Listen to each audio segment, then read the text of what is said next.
Hello students, आज के video में हम लोग पढ़ेंगे कोऑर्डिनेट ज्योमेट्री का एक टॉपिक रिफ्लेक्शन, जो काफ़ी इजी टू मास्टर है। तो पहले जान लेते हैं कि कोऑर्डिनेट ज्योमेट्री क्या होता है। कोऑर्डिनेट ज्योमेट्री एक ब्रांच है ज्योमेट्री का, as a branch of geometry, जिसमें दो नंबर्स होते हैं जिनको हम लोग कहते हैं कोऑर्डिनेट्स। अब इन दोनों नंबर का इस्तेमाल करके हम लोग किसी भी पॉइंट को लोकेट करते हैं एक प्लेन पे। Use to locate any point on a plane. Plane क्या होता है? प्लेन बस एक 2D सरफेस जो फ्लैट हो, उसको प्लेन बोलते हैं। अब समझते हैं कि ये रिफ्लेक्शन नाम का चैप्टर मैथ्स में कहाँ से आ गया। तो ये रिफ्लेक्शन अब तक हम लोग फिजिक्स में देखते हैं, और ये रिफ्लेक्शन मैथ्स वाला जो है फिजिक्स से अलग बिल्कुल नहीं है। दोनों का जो बेसिक रूल है वो सेम है। बेसिक रूल क्या बोलता है कि अगर कोई मान लीजिए मिरर है, अगर ये कोई मिरर है और यहाँ पे कोई P नाम का ऑब्जेक्ट है, तो अगर ऑब्जेक्ट किसी मिरर से लेट से 2 मीटर्स दूर है, 2 मीटर के डिस्टेंस पे है ये ऑब्जेक्ट मिरर से, तो इसका जो इमेज बनेगा P डैश जो इमेज बनेगा वो भी इस मिरर से कितना दूर होगा? वो भी इस मिरर से 2 मीटर ही दूर होगा। ये बेसिक रूल है रिफ्लेक्शन का, और यही रूल का इस्तेमाल हम लोग यहाँ भी करेंगे। बस यहाँ रिफ्लेक्शन के नाम पे कोई ऑब्जेक्ट नहीं होगा, कोई एक पॉइंट होगा, किसी पॉइंट का कोऑर्डिनेट होगा। अब सीसा एंड ऑर्डिनेट होगा। तो चलिए अब डिटेल में समझते हैं डायग्राम के थ्रू कि रिफ्लेक्शन में एग्जैक्टली क्या है।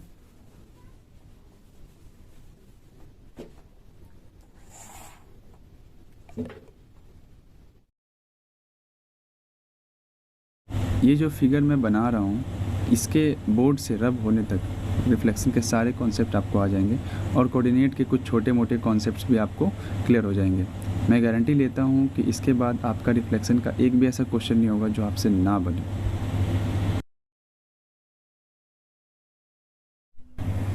यहाँ पर मैं थोड़ा वीडियो को फास्ट फॉरवर्ड कर देता हूँ ताकि हम लोग का थोड़ा सा समय बच सके और उस समय में हम लोग कुछ और सीख सकें।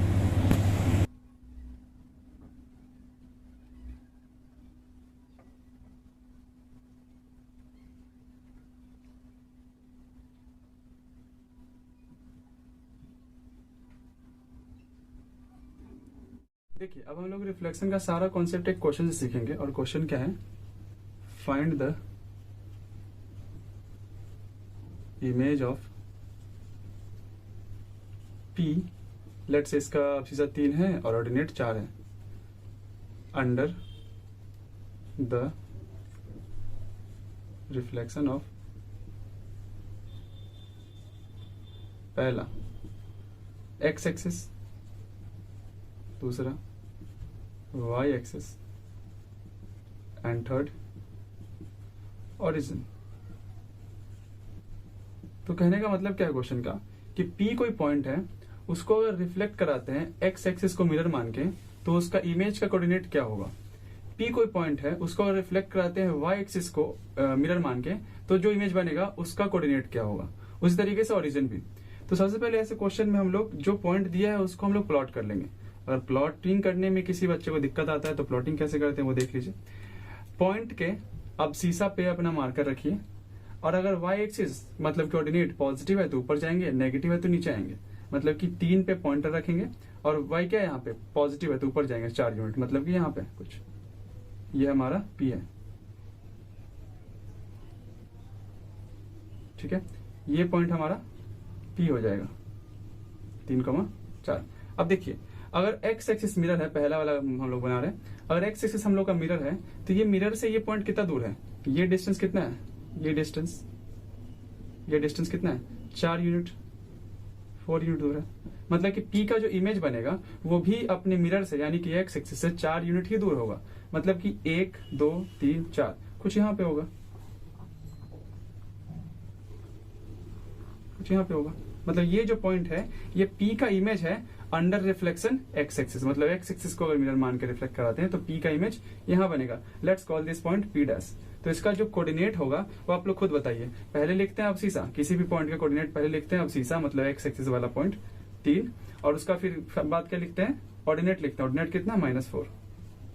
बस इतना सिंपल है। नाउ अब हम लोग को सेम पॉइंट का फिर से रिफ्लेक्शन कराना है, लेकिन अब की हम लोग का जो मिरर है वो वाई एक्सिस है। तो वाई एक्स अगर मिरर है तो पहले तो ये पता करिए कि जो पॉइंट है ये एक्सिस से कितना दूरी पे है, मतलब कि अपने मिरर से कितने डिस्टेंस पे है। तो अपने मिरर से ये तो 3 डिस्टेंस पे है, 3 यूनिट के डिस्टेंस पे दिख रहा है, 3 यूनिट। तो अगर ये 3 यूनिट है और इससे अगर रिफ्लेक्शन कराते हैं तो इसका जो इमेज बनेगा वो भी अपने मिरर से, मतलब कि वाई एक्सिस से 3 यूनिट के डिस्टेंस पे ही होगा। तो 3 यूनिट डिस्टेंस का मतलब कि 1 2 3, मतलब कि इस लाइन में कहीं होगा, यहाँ पे।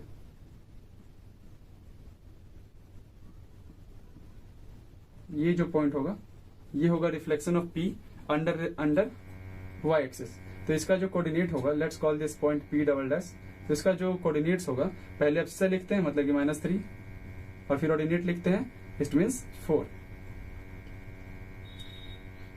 नाउ ओरिजिन से अगर रिफ्लेक्शन बोले कि ओरिजिन को आप मिरर मान के रिफ्लेक्शन कराइए, तब क्या करेंगे हम लोग, तब हम लोग पी का जो इमेज बनेगा उसका सीसा ऑर्डिनेट दोनों का साइन चेंज कर देंगे। मतलब यहाँ पे -3 और -4 हो जाएगा। इट मीन्स थर्ड क्वाड्रेंट में हमारा पी का इमेज लाई करेगा अगर हम लोग ओरिजिन को इमेज मिरर बनाते हैं तो। एक्चुअली यहाँ क्या होता है कि जो मिरर है वो कुछ ये लाइन होता है, बीच से गुजरता हुआ कोई लाइन होता है जो एक्स एक्सिस से इधर से 45 डिग्री बना रहा हो। बट आपको इतना इमेजिन करने की जरूरत है नहीं। अगर सिंपली बोले ओरिजिन से रिफ्लेक्शन कराना है तो पॉइंट का दोनों अब्सीसा और ऑर्डिनेट दोनों का साइन क्या करना है, आप लोगों को चेंज कर देना है। मतलब कि -3 और -4 हो जाएगा। इट मीन्स इधर से -3, अब्सीसा -3 हो जाएगा, और जो ऑर्डिनेट है वो हो जाएगा हम लोगों का -4। Let's call this point P triple dash, -3, -4। अब इसे मैं आपसे पूछ दे कि ये जो फिगर बन रहा है ये कौन सा फिगर है मैथमेटिकली, तो आपको दिख रहा है ये 3 यूनिट, ये 3 यूनिट, ये 4, ये 4, मतलब ये टोटल 8 हो गया। ये टोटल हो गया आपका 6। तो ये एक रेक्टेंगल बन रहा है, मतलब कि P dash, P triple dash, P double dash is a rectangle. अब इन रिफ्लेक्शंस को बुक में कैसे लिखा रहता है, बुक में लिखा रहता है ऐसे करके mx। इसका क्या मतलब हुआ, इसका मतलब हुआ कि जो पॉइंट है वो आपको रिफ्लेक्ट कराना है एक्स एक्सिस को मिरर मान के। मतलब कि mx 3,4 अगर लिखा रहा है, इसका मतलब कि ये पॉइंट को एक्स एक्सिस के थ्रू रिफ्लेक्ट कराया गया, मतलब कि एक्स एक्सिस मिरर है हमारा। इसका क्या आंसर हो जाएगा, 3,-4। फिगर में भी देख सकते हैं। अगर y एक्सिस के थ्रू कराना है तो लिखा रहता है my। इसका मतलब हुआ कि y एक्सिस हमारा मिरर है और 3,4 को रिफ्लेक्ट कराइए। तो फिर इसका क्या आंसर हो जाएगा, -3,4। ऑरिजिन का कैसे लिखा रहेगा, mo ऑफ 3,4 कितना हो जाएगा, -3, -4। अब देखिए अगर इसको याद करना हो तो कैसे करेंगे, मतलब हर बार थोड़ी ना हम लोग ये पूरा फिगर बनाएंगे कितना डिस्टेंस है फिर कितना, ये ऐसे नहीं करना होता है। अगर एक्स एक्सिस के थ्रू रिफ्लेक्शन करा रहा है तो अब सीसा कुछ सेम छोड़ के ऑर्डिनेट चेंज कर दीजिए। अगर वाई एक्सिस के थ्रू रिफ्लेक्शन करा रहा है तो ऑर्डिनेट को सेम छोड़ के अब सीसा को चेंज कर दीजिए। अगर ओरिजिन के थ्रू रिफ्लेक्शन हो रहा है तो दोनों का ही साइन चेंज कर दीजिए। इस तरीके से आपको याद रखना और 1 सेकंड में रिफ्लेक्शन बताना है आप लोगों को। तो अगर आप इस फिगर को ध्यान से ऑब्जर्व करिएगा तो P का रिफ्लेक्शन अंडर एक्स एक्सिस ये है, इसका रिफ्लेक्शन अंडर वाई एक्सिस ये है, इसका रिफ्लेक्शन अंडर फिर से एक्स एक्सिस ये है, और इसका रिफ्लेक्शन अंडर वाई एक्सिस ये है। कहने का क्या मतलब है, अगर इसको एक्स एक्सिस थ्रू रिफ्लेक्शन कराएंगे तो अब सीसा को सेम छोड़ के ऑर्डिनेट चेंज करा दिए। अगर इसको कराते हैं वाई एक्सिस के थ्रू तो ऑर्डिनेट को छोड़ के अब सीसा चेंज हो गया। अगर इसको कराते हैं एक्स एक्सिस के थ्रू रिफ्लेक्ट तो इसका अब सीसा छोड़ के ऑर्डिनेट चेंज हो गया, और इसको कराते हैं वाई एक्सिस के थ्रू तो इसका ऑर्डिनेट छोड़ के देखिए अब सीसा चेंज हो गया है। इस तरीके से हम लोगों को याद रखना और रिलेट करना है चीजों को। तो कभी कभी बुक में क्वेश्चन क्या पूछता है कि P का सिंगल ट्रांसफॉर्मेशन बताइए कि पहले एक्स एक्सिस के थ्रू रिफ्लेक्शन कराएंगे और फिर जो भी इमेज आएगा उसका रिफ्लेक्शन फिर वाई एक्सिस थ्रू कराएंगे। तो पहले आप खुद इस चीज को ऑब्जर्व करिए कि पहले P को अगर एक्स एक्सिस के थ्रू कराएं तो ये आंसर मिलेगा, इसको अगर वाई एक्सिस के थ्रू कराएं तो ये आंसर मिलेगा। तो एक सिंगल ट्रांसफॉर्मेशन बताइए कि P से डायरेक्ट आपको P ट्रिपल डैश मिले। तो हाँ आप देख सकते हैं कि सिंगल ट्रांसफॉर्मेशन क्या है कि P का डायरेक्ट ओरिजिन के थ्रू रिफ्लेक्शन करा देते हैं, डायरेक्ट आपको ये मिल जाएगा। सिमिलरली अगर पहले y से कराते हैं तो ये मिलेगा, फिर इसका अगर x से कराते हैं तो ये मिलेगा। तो फिर से वही बात हो गया कि अगर p का डायरेक्ट ओरिजिन के थ्रू करा दे तो ये मिल जाएगा। तो इसको लिखते कैसे हम लोग, इसको ऐसे लिखा रहता है बुक में कि mx डॉट my, ये क्या होता है किसका, जैसे मान लीजिए 3,4 का, तो ये क्या हो जाएगा -3,-4। कहने का मतलब ये कि 3,4 को पहले x एक्सिस के थ्रू रिफ्लेक्ट कराइए, फिर जो भी इमेज बनेगा उसका रिफ्लेक्शन फिर y एक्सिस के थ्रू कराइए तो ये मिलेगा। तो इससे अच्छा है डायरेक्ट हम किससे करा दे, p को ओरिजिन से करा दे तो हम लोग को डायरेक्ट ये मिल जाएगा। That is Y mx dot my को mo भी लिखा रहता है। एंड इसका ऑपोजिट भी ट्रू है कि पहले y एक्सिस के थ्रू करा देते हैं फिर x एक्सिस के थ्रू कराते हैं, तब भी हम लोग को अगर वन ट्रांसफॉर्मेशन देखना है तो mo देख लेंगे तो सेम आ जाएगा आंसर हम लोगों का। इसके और केसेस क्या बन सकते हैं कि जब मान लीजिए p को पहले ओरिजिन के थ्रू रिफ्लेक्ट कराइए, फिर जो भी इमेज आएगा उसको y एक्सिस के थ्रू रिफ्लेक्ट कराइए, तो आंसर क्या मिलेगा आपको, ये मिलेगा। तो ऐसे लिख सकता है कि p को पहले ओरिजिन के थ्रू कराइए डॉट, फिर p को जो भी इमेज आएगा उसको y एक्सिस के थ्रू कराइए, तो हम लोग को आंसर क्या मिल रहा है। यहाँ पे हम लोग ऑब्जर्व कर सकते हैं कि mx मिल रहा है। कहने का मतलब है कि पहले ओरिजिन के थ्रू कराएंगे फिर y एक्सिस के थ्रू कराएंगे तो अल्टीमेटली हम लोग को क्या मिलेगा, x एक्सिस वाला रिफ्लेक्शन मिलेगा। सिमिलरली अगर पहले ओरिजिन के थ्रू कराते हैं और फिर mx के थ्रू कराते हैं तो हम लोग को क्या मिलेगा, my मिलेगा।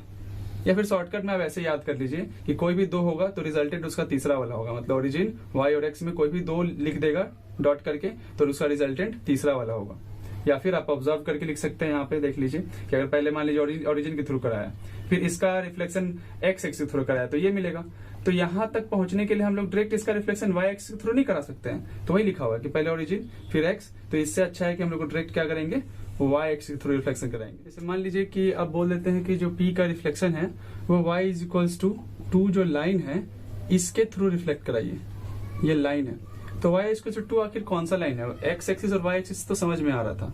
तो y एक्सिस 2 वो लाइन है जो उन पॉइंट से मिल के बना होगा, जिनका जो कोऑर्डिनेट्स होगा वो किस टाइप का होगा, 0,2, 1,2, 3,2, मतलब कि यहाँ पे सारे का ऑर्डिनेट्स कितना होगा, 2 होगा और अब सीधा सबका चेंज हो रहा होगा। तो दिमाग लगाइए कि कहाँ ऐसा पॉइंट होगा जहाँ पे अब ऑर्डिनेट जो है हमेशा 2 है, तो ये ऑर्डिनेट हमारा 2 है हमारा।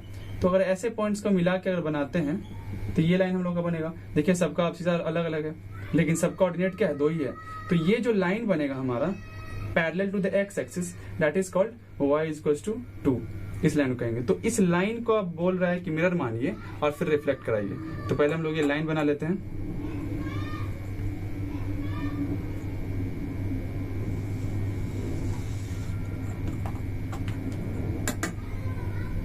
हमारा पॉइंट कहाँ था, हमारा पॉइंट था 3, ये क्या है हमारा y इक्वल्स टू 2। हमारा पॉइंट था 3,4, मतलब कुछ यहाँ पे था हमारा पॉइंट 3,4 p। तो अब इसको रिफ्लेक्ट कराना हमारा मिरर ये है। तो सबसे पहले तो ये पता करिए कि मिरर से हमारा पॉइंट आखिर कितना दूर है। तो ये जो डिस्टेंस है ये कितना है, ये देखिए ध्यान से, ये पूरा है 3, ये पूरा है 4 और इतना कितना है, इतना 2 है। तो इतना कितना होगा 2, या फिर ऐसे देख लीजिए 2 से स्टार्ट हो रहा है और कहाँ जाना है 4 में, मतलब 1 यूनिट 2 यूनिट, मतलब कि ये तो है 2 यूनिट। तो अगर ये 2 यूनिट है तो इसका जो इमेज बनेगा p का वो भी इस लाइन से y इक्वल टू 2 से 2 यूनिट ही पीछे होगा। तो इससे 2 यूनिट पीछे मतलब 1 यूनिट 2 यूनिट कहाँ बन जाएगा, x एक्सिस से बन जाएगा, और वो भी कहाँ पे, यहाँ पे x एक्सिस बन जाएगा। ये हमारा होगा p डैश, जिसका कोऑर्डिनेट कितना होगा, जिसका कोऑर्डिनेट होना चाहिए 3,0, ये हमारा p डैश का कोऑर्डिनेट हो जाएगा, मतलब कि p का इमेज हो जाएगा। तो हमको अब हर क्वेश्चन में ये देखना है कि हमारा जो पॉइंट है वो हमारे मिरर से आखिर कितना डिस्टेंस दूर है, उतना ही डिस्टेंस दूर हम लोग उसका इमेज बना देंगे। एक और कॉन्सेप्ट समझते हैं, इसको मैं रहने दूंगा क्योंकि ये जो हमारा अगला कॉन्सेप्ट है वो इसी से रिलेटेड है।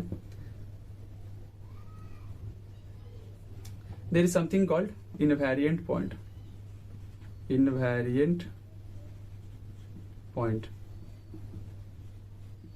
मैं इस क्वेश्चन को इरेज कर देता हूँ, इसका कोई काम नहीं है। तो इनवेरिएंट पॉइंट क्या होता है, इनवेरिएंट पॉइंट वो होता है जिसका कोऑर्डिनेट्स चेंज ना हो, हम लोग रिफ्लेक्ट करें उस पॉइंट को तब भी, मतलब कि किसी पॉइंट का रिफ्लेक्शन कर रहे हैं किसी एक पर्टिकुलर मिरर के थ्रू फिर भी उसका जो कोऑर्डिनेट है वो चेंज ना हो रहा है, तो उसको कहते हैं इनवेरिएंट पॉइंट। जैसे कि ये हमारा 3,2, अगर इसको बोले रिफ्लेक्ट कराओ एक्स एक्सिस के थ्रू ही, तो कहाँ कराइएगा? एक्स एक्सिस से इसका डिस्टेंस कितना है? 0।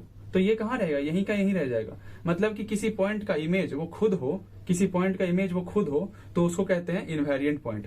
अच्छा, इस पॉइंट का अगर हम y एक्सिस के थ्रू रिफ्लेक्शन कराएंगे तो कुछ हो जाएगा। देखिए ये 3 यूनिट है, 3 यूनिट इधर, मतलब यहाँ कुछ इमेज बन जाएगा। लेकिन अगर इसी पॉइंट का x एक्सिस के थ्रू ही रिफ्लेक्शन कराएं, मतलब कि यही मिरर है हमारा x एक्सिस और ये इसी पे पॉइंट है, तो रिफ्लेक्शन भी कहाँ होगा? यहीं रह जाएगा।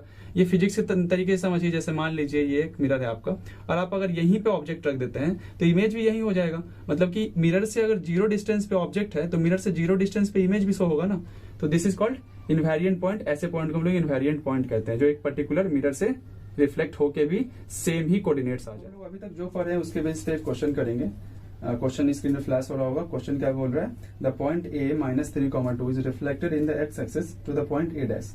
Point a dash is then reflected in the origin to the point a double dash. तो सबसे पहले हम लोग a को प्लॉट कर लेंगे। a का कोऑर्डिनेट कितना है? -3,2, मतलब -3 पे हम लोग अपना मार्कर रखेंगे और 2 यूनिट ऊपर जाएंगे, क्योंकि 2 पॉजिटिव है। तो 2 यूनिट अगर ऊपर जाते हैं तो ये हम लोग का कुछ ये हो जाएगा। ये a का कोऑर्डिनेट हो जाएगा -3,2। आगे क्या बोल रहा है क्वेश्चन में कि a is then reflected in the x axis, और वो फिर क्या बनता है? a डैश बनता है। अगर x एक्सिस को मिरर मान के रिफ्लेक्ट करते हैं तो ये a डैश बनेगा, जिसका कोऑर्डिनेट कितना हो जाएगा? अगर x से कर रहे हैं तो अब सीधा सेम रखेंगे, ऑर्डिनेट चेंज कर देंगे, तो मतलब कि -3,-2 कुछ ये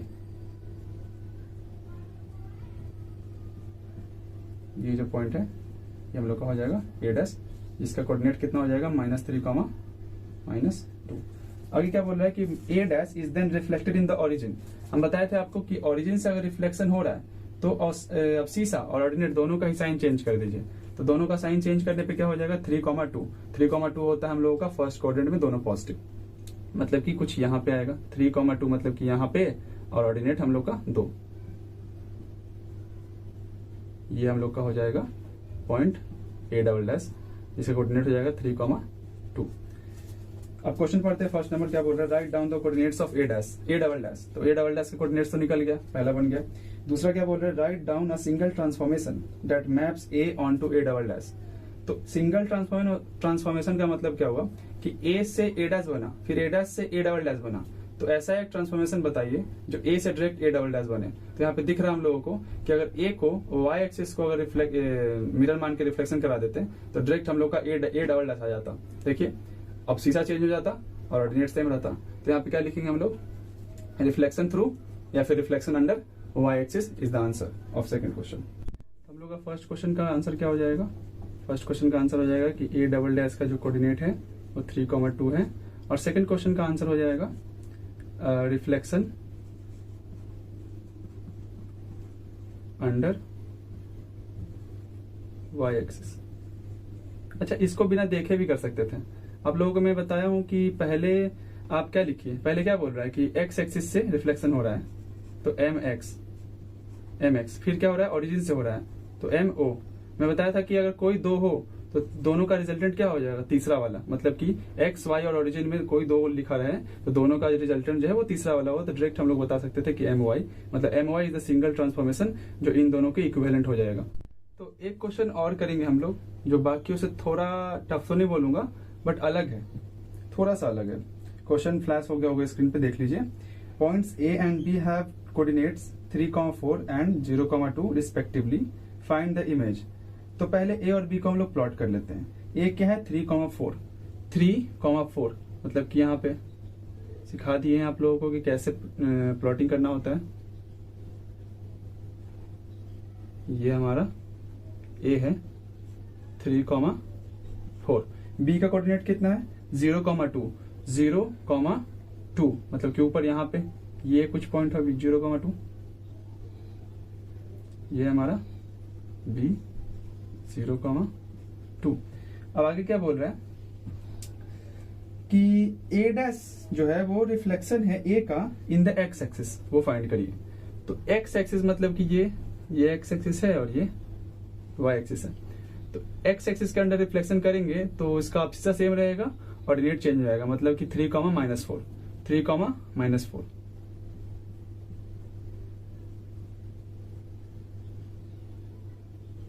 ये हमारा निकल गया ए डैश जो कि 3 कॉमा -4।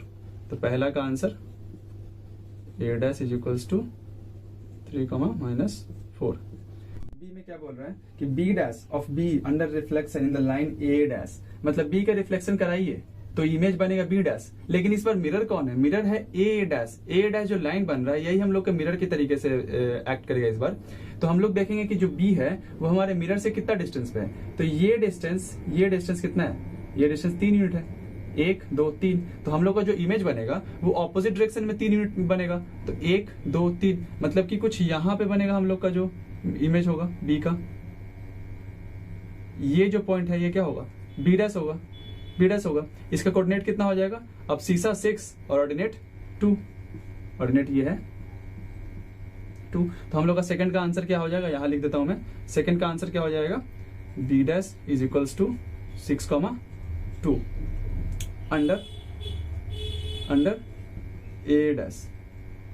अब थर्ड में क्या बोल रहा है? थर्ड में बोल रहा है कि A double dash of A under reflection in the Y axis, मतलब कि इस बार भी ए का रिफ्लेक्शन कराना है और इमेज बनेगा ए डबल डैश, लेकिन इस बार मिरर कौन है? Y axis. Y axis mirror है, हमारा ऑब्जेक्ट ये है, मतलब मेन पॉइंट ये है, इसका रिफ्लेक्शन कराना है इधर।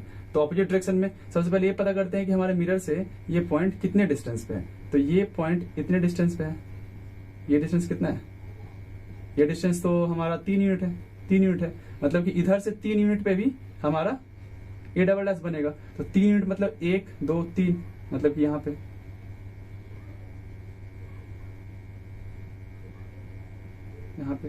ये जो पॉइंट है ये क्या है हमारा?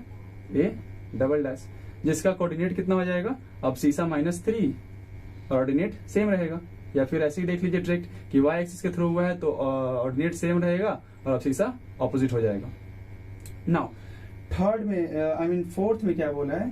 B double dash of B under reflection in the line A double dash, मतलब कि फिर से आपका बी का ही रिफ्लेक्शन कराना है, लेकिन इस बार इमेज जो है वो बी डबल डैश बनेगा। लेकिन इस बार मिरर कौन है वो देखिए, मिरर है ए डबल डैश, मतलब ए डबल डैश, मतलब कि ये जो ऊपर में लाइन बना है हॉरिजॉन्टल वाला, वो हम लोग का मिरर के तरीके से एक्ट करेगा। और हम लोग का मेन जो पॉइंट है वो कौन है? बी। तो देखते हैं कि ये इस मिरर से बी हमारा कितना दूरी पे है। तो 1 यूनिट 2 यूनिट, मतलब बी जो है मिरर से 2 यूनिट की दूरी पे है। तो बी का जो इमेज बनेगा बी डबल डैश, वो भी इस मिरर से 2 यूनिट की दूरी पे होगा, लेकिन ऑपोजिट डायरेक्शन में, मतलब कि ऊपर की, मतलब कि 1 यूनिट 2 यूनिट, मतलब कि 6 के पास, मतलब कि 6 के पास। इसको मैं थोड़ा ऊपर बना देता हूँ, 6 is the last point actually. तो हाँ, यहाँ पे 6 है। तो ये जो 6 है ये है हमारा क्या? B double dash. इसका कोऑर्डिनेट कितना हो जाएगा? 0, जो कि अब सीसा है, और ऑर्डिनेट कितना है इसका? 6। मतलब कि फोर्थ का जो आंसर, अच्छा थर्ड का आंसर हम लोग ने लिखे थे ना, थर्ड का आंसर कितना हो जाएगा हम लोग का? A double dash -3,4। और फोर्थ का आंसर क्या हो जाएगा? B double dash is equals to 0,6 under A double dash. इसी क्वेश्चन के साथ हम लोग अपना ये वीडियो खत्म करते हैं। कोई भी डाउट या फिर कोई भी क्वेश्चन हो कमेंट सेक्शन में आप पूछ सकते हैं। और ऐसे ही बोर्ड्स के टॉपिक्स के लिए हमारे चैनल को सब्सक्राइब करें, और अच्छा लगे तो प्लीज शेयर करें अपने दोस्तों के साथ।